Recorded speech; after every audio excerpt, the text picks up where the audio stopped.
Half murder जैसा कोई word होता नहीं, ना कहीं लिखा होता है। लोगों की बोलचाल में ये वर्ड बहुत ज्यादा फेमस है। वर्ड क्या है? अटेम्प्ट टू मर्डर, मतलब किसी को जान से मारने के लिए कोशिश की गई, अटेम्प्ट किया गया किसी को मारने की। दोस्तों आज की अपनी इस वीडियो में हम बात करेंगे BNS जो नया कानून आया उसका सेक्शन 109 और पहले जो IPC चलता था उसका सेक्शन जिसमें बोलते हैं हाफ मर्डर। हाफ मर्डर जैसा कोई वर्ड होता नहीं, ना कहीं लिखा होता है। लोगों की बोलचाल में ये वर्ड बहुत ज्यादा फेमस है। वर्ड क्या है? अटेम्प्ट टू मर्डर, मतलब किसी को जान से मारने के लिए कोशिश की गई, अटेम्प्ट किया गया किसी को मारने के लिए। अब दोस्तों सबसे बड़ा जो ग्राउंड है इस पूरे केस को लड़ने में, या कोई भी क्रिमिनल वकील जो लड़ते हैं इस केस को, क्रिमिनल केसेस के जो एक्सपर्ट लोग हैं वो यही देखते हैं इंटेंशन थी कि नहीं। इंटेंशन पर पूरा केस लड़ा जाता है, बाकी तो जो फैक्ट होते हैं केस के वो होते ही है, मेरिट्स पर लड़ा जाता है। हम दिल्ली प्रैक्टिस करते हैं, क्रिमिनल प्रैक्टिस करते हैं, क्रिमिनल केसेस को देखते हैं अपने एक्सपीरियंस के हिसाब से। जो हमने केसेस को लड़कर देखा है कोर्ट में, फिर चाहे वो फाइल हाई कोर्ट गई हो या सुप्रीम कोर्ट गई हो या दूसरे स्टेट्स में भी हमने देखा है, तो किन ग्राउंड्स पर लोगों की बेल होती है, किन ग्राउंड्स पर आसानी से आप बेल ले सकते हो, बाद में आप केस भी जीत सकते हो, केस से बरी भी हो सकते हो, या कैसे केस को खत्म किया जा सकता है, या कैसे एंटीसिपेटरी बेल ली जा सकती है। ये सभी आज मैं बताऊंगा 6 से 7 पॉइंट के अंदर। वो पॉइंट आप अगर समझ गए तो 307 या फिर 109 जो BNS का सेक्शन है इस केस से निकलने में बहुत आपको हेल्प हो जाएगी। ज्यादा कुछ जानने के लिए दोस्तों बने रहिए हमारे इस वीडियो के साथ। नमस्कार दोस्तों, फिर एक बार स्वागत करता हूं आप सभी का अपने इस YouTube चैनल पर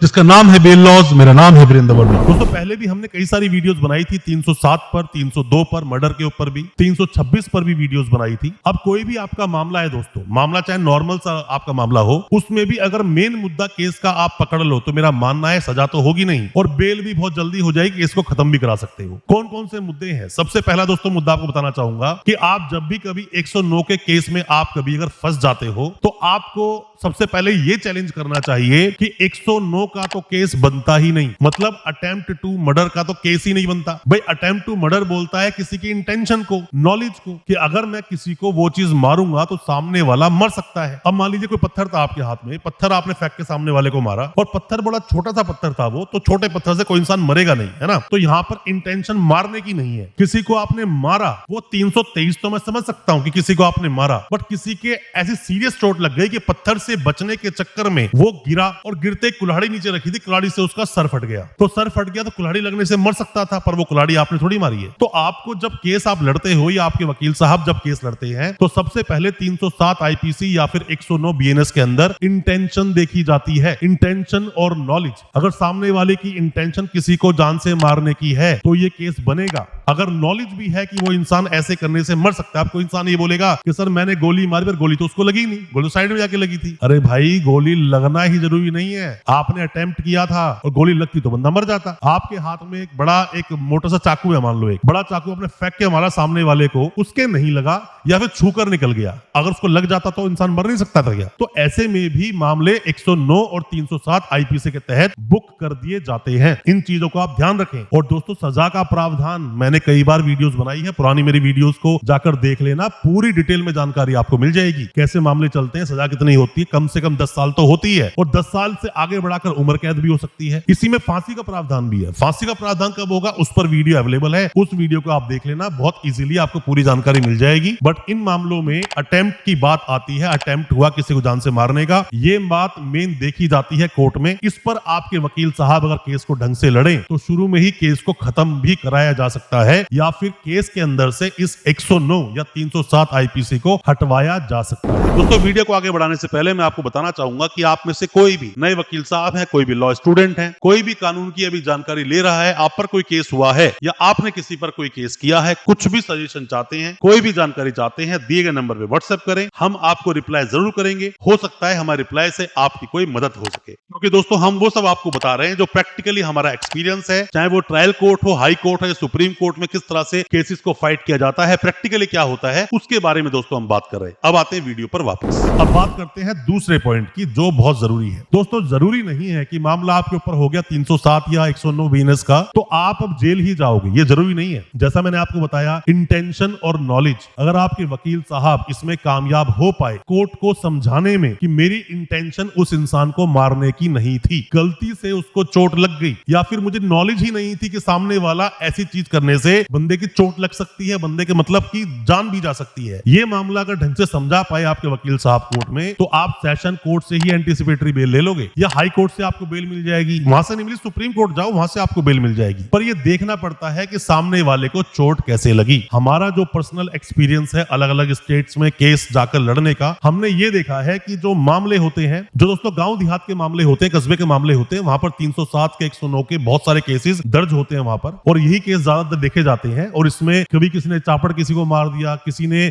चाकू मार दिया, किसी ने लठ से किसी को मार दिया, गोली मार दी, इस तरह के मामले बहुत सामने आते हैं। बट एंटीसिपेटरी बेल मिल जाती है। वही मैंने सेम आपको बताया कि आपके वकील साहब का एक्सपीरियंस कैसा है। किताबें पढ़ने से इन चीजों को नहीं सीख पाओगे। ये चीजें सीखने के लिए वकील साहब की एक्सपर्टीज, उनकी प्रैक्टिकल नॉलेज, कितने केसेस लड़े हैं, ये सब चीज देखनी पड़ती है। दोस्तों आप में से कोई भी अगर चाहता है अपने केस पर डिस्कशन करना, अपने केस के बारे में जानना, तो आप दिए गए नंबर पर ऑनलाइन कंसल्टेंसी ले सकते हैं, हमसे बात कर सकते हैं, अपने केस के पेपर्स भेज सकते हैं। आप में से कोई भी नए वकील साहब हैं, कोई भी लॉ स्टूडेंट है और जानना चाहते हैं इन सब चीजों को, वीडियो बहुत काम का है, पूरा देखना, तो आपको 109 बीएनएस और 307 आईपीसी के बारे में बहुत कुछ पता चल जाएगा। अब दोस्तों हम बात करते हैं तीसरे पॉइंट की, कि बेल लेने में और क्या आपकी मदद कर सकती है चीजें। वो होता है कस्टडी। मान लीजिए कोई इंसान जेल में है, अब जेल में रहते हुए उसे 5-7 महीने हो गए, तो कस्टडी कितनी काट चुके हो आप, ये भी आपका एक बेल का ग्राउंड है। अब मान लीजिए चार्जशीट ही नहीं लगी अभी और आप जेल में हो और चीजें आपके अगेंस्ट है, तो ऐसे में आपको जल्दी बेल नहीं मिलेगी। बेशक चार्जशीट नहीं लगी, अभी सिर्फ 10-12 दिन आपको जेल में हुए हैं और चीजें आपके अगेंस्ट नहीं है, और वो मामला 109 बीएनएस का बनता भी नहीं है या फिर 307 आईपीसी का बनता भी नहीं है। ऐसे में भी आपके वकील साहब आपको 10 दिन में जेल से बाहर निकाल लेंगे। मैंने क्या बताया आपको, वकील साहब की एक्सपर्टीज, वकील साहब का एक्सपीरियंस, कि कितने ऐसे केसेस को लड़ा है और कितना एक्सपीरियंस है। क्योंकि दोस्तों जब प्रैक्टिकली कोर्ट में फाइट होती है, कोर्ट में जब केस लड़े जाते हैं, तो वो चीजें बहुत अलग होती है किताबों से। तो कस्टडी भी मैटर करती है, कितनी कस्टडी आप काट चुके हो, इस पर भी आप हमसे व्हाट्सएप करके सवाल पूछ सकते हो। चौथा पॉइंट, लोगों ने हमसे पूछा कि सर क्या 307 आईपीसी या फिर 109 बीएनएस का मामला क्वैश हो सकता है, क्या ये एफआईआर को रद्द कराया जा सकता है, केस खत्म कर सकते हैं। हमने सुना है कि कंपाउंड भी नहीं होता इसके अंदर। दोस्तों ऐसा होता है कि इनहेरेंट पावर है, किसको, हाई कोर्ट को। तो हाई कोर्ट की जो इनहेरेंट पावर है, उसमें हाई कोर्ट आपके मामले को क्वैश कर सकता है। आपके वकील साहब आईपीसी 307 या फिर बीएनएस का जो मामला बना 109 का, इसमें अटेम्प्ट टू मर्डर के मामले में अगर वो पिटीशन फाइल करते हैं और दोनों तरफ से रजामंदी है कि नहीं हमें केस को नहीं चलाना है, क्योंकि मामले कई बार क्या होते हैं, ग्रुप में लड़ाई झगड़े हो जाते हैं, 4 लोग यहाँ के 4 लोग वहां के, दोनों के सर फुटे हुए हैं दोनों तरफ के, या चोट ज्यादा लगी है लोगों को। तो ऐसे में जो मामले होते हैं, अगर दोनों तरफ से एग्री हो जाए और कोर्ट में आप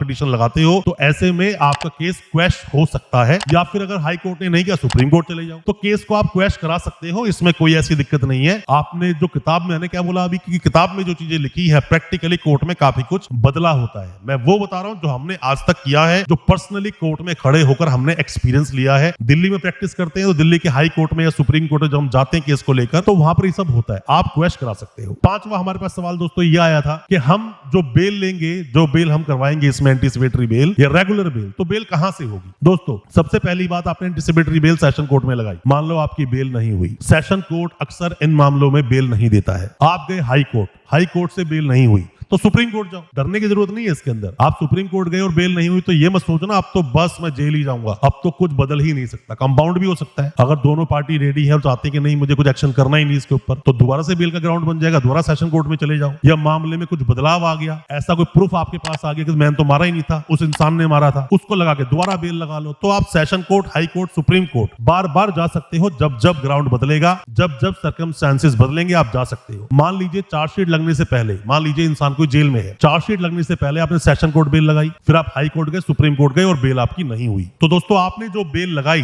चार्जशीट लगने से पहले तीनों जगह और बेल आपकी नहीं हुई, तो चार्जशीट लगते ही दोबारा बेल लगा दो, दोबारा सेशन कोर्ट जाओ, हाई कोर्ट जाओ, सुप्रीम कोर्ट जाओ, बेल आपकी हो जाएगी। चार्जशीट के बाद भी तीनों जगह बेल नहीं हुई, तो यहाँ पर सर्कमस्टेंसेस बदलेंगे। कैसे बदलेंगे, अब जो विक्टिम है उसके बयान होंगे, जिसके चोट लगी है बयान होती, फिर बेल लगाओ, तो बेल हो जाएगी। ऐसे डरने की जरूरत नहीं है आपको। और आपको अगर फेक केस में आपका नाम आया है, तो बेल आपको एंटीसिपेटरी बेल भी मिल सकती है। छठा ग्राउंड और बहुत ही मेन ग्राउंड, बहुत इंपॉर्टेंट ग्राउंड। मान लीजिए आपकी बेल नहीं हो रही है, आपने बेल बार बार लगाई, एंटीसिपेटरी बेल लगाई, बेल नहीं हुई, आपने सरेंडर कर दिया, आप जेल चले गए। जेल जाने के बाद 5-7 महीने तक आपकी बेल नहीं हुई, तो जिस दिन भी बयान होंगे जिसके चोट आई थी, उसके बयान होने के बाद आपको बेल मिल जाती है। किसी इंसान को जब जेल भेजते हैं उसका पर्पस क्या होता है? इन्वेस्टिगेशन करना, कि पुलिस इन्वेस्टिगेशन करना चाहती है, और अगर इस इंसान को बाहर छोड़ा गया तो वो एविडेंस के साथ छेड़छाड़ कर सकता है, गवाह है उसको धमका सकता है, उसे खतरा है जान का, और साथ में ही इन्वेस्टिगेशन कंप्लीट करनी है, इसलिए जेल किसी को भेजा जाता है। फिर चलता है ट्रायल। ट्रायल डिसाइड करता है अब उसको इंसान को सजा दी जाएगी या उसको बरी कर दिया जाएगा। तो जो विक्टिम है, जिसके चोट लगी है, उसकी गवाही बहुत ज्यादा मायने रखती है। आपके वकील साहब का अगर एक्सपीरियंस अच्छा है तो वो उस विक्टिम की गवाही को तोड़ भी देंगे। तो मैं उम्मीद करता हूं जितने भी मैंने पॉइंट्स पर दोस्तों आपको बातें बताई पूरी तरह आपको समझ आई होगी। कोई किसी भी तरह के डाउट, कुछ भी सवाल है, कमेंट बॉक्स में सवाल पूछें। ऑनलाइन कंसल्टेंसी लेना चाहते हो दिए गए नंबर में व्हाट्सएप करें। और दोस्तों अच्छा लगा हो आज का वीडियो, चैनल को सब्सक्राइब करना बिल्कुल ना भूलें, साथ में लगा बेल आइकन जरूर दबा दें ताकि इसी तरह की लीगल अवेयरनेस की वीडियोस आप तक पहुंच सके सबसे पहले। बहुत बहुत शुक्रिया, धन्यवाद हमारी इस वीडियो के साथ बने रहने के लिए।